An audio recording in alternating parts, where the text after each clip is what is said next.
Hi, today I'm going to be talking about Pythagoras' theorem.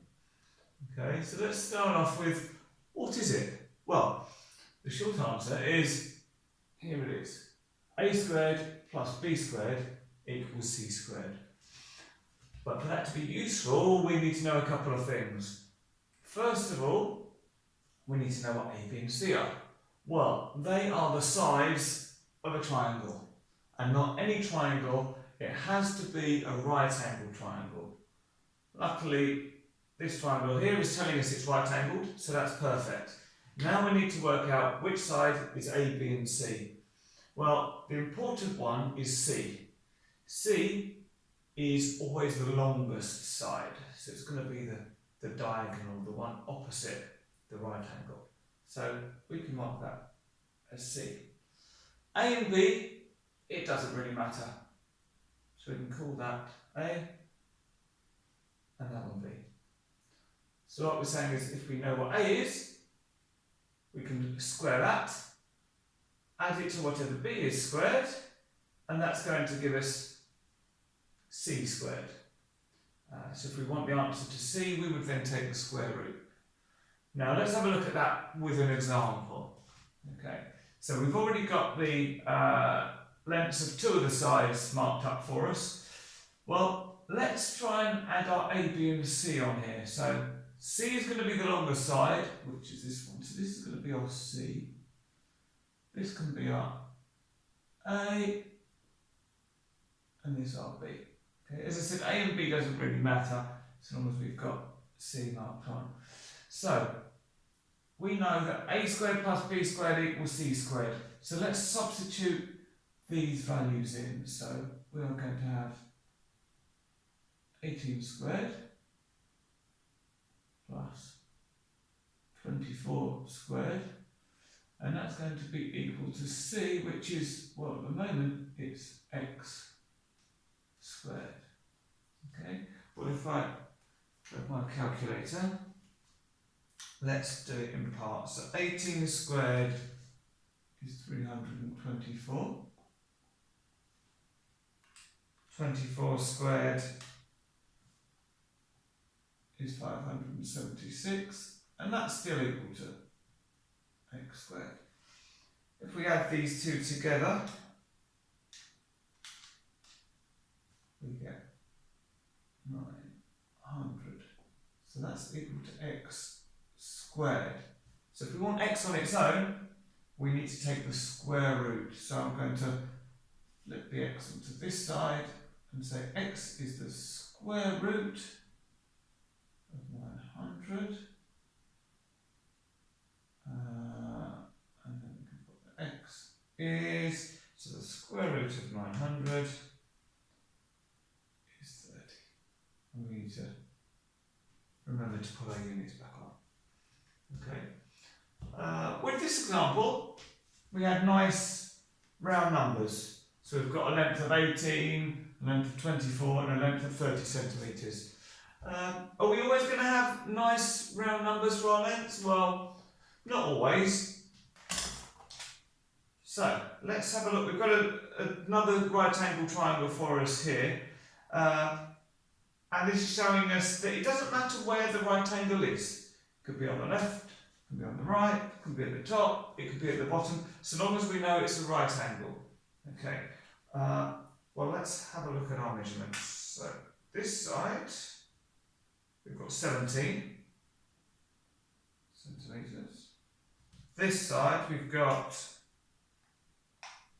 19 centimetres.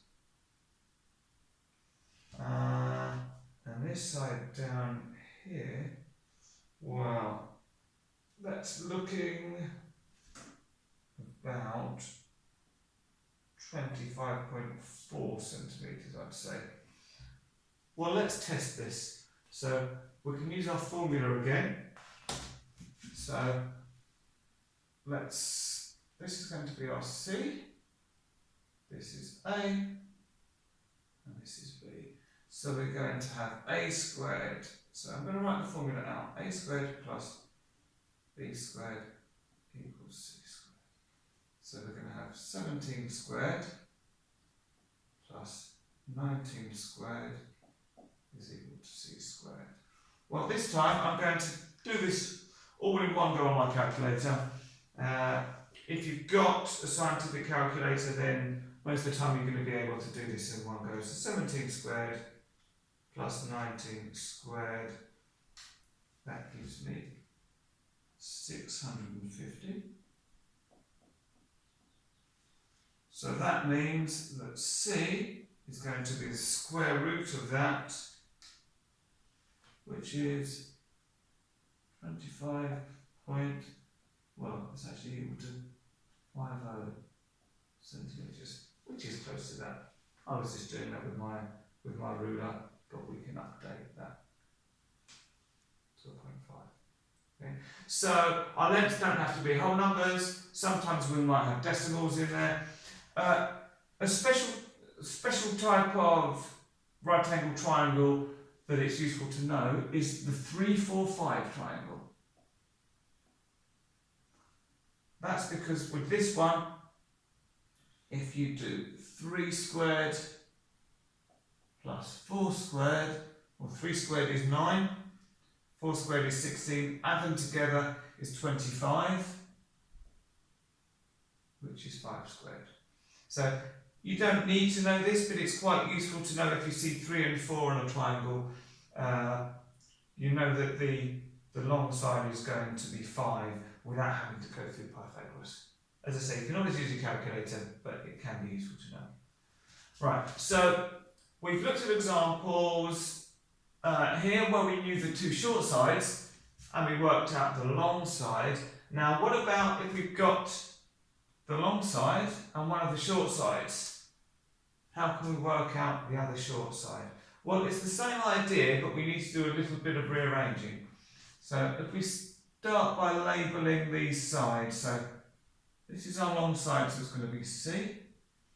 This can be our A, and this is our B. So if we go back to our formula, A squared plus B squared equals C squared. Well, A squared is going to be 16.5 squared. B squared, well, B's x. So we've got x squared. That's going to be equal to C squared, which is 25.5 squared. Well, it's x that we're interested in, so what we can do is make x the subject. So we can take away 16.5 squared from both sides. Okay, so we end up with x squared stays on this side, and we're going to have 25.5 squared minus 16.5 squared. Because we've taken the 16.5 squared off here, so that means we need to take it off on this side as well. Okay. So if we use our calculator for this bit, we are going to get 25.5 squared minus 16.5 squared, and that gives us a nice round 378. So if we take the square root of that, we get that x is equal to 19.44 centimetres, and that's the two decimal places. Okay. So this is really the main types of Pythagoras questions you'll get, either having to work out the long side or having to work out one of the shorter sides. I should point out this is a right angle triangle.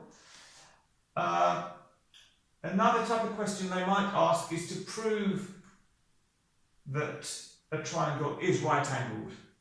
Okay, and so the way of doing that would be to check that our formula works. So if I grab my ruler and measure this, that is equal to 19.4 centimetres. So we know that this is a right angle triangle because the formula works. Okay, thank you.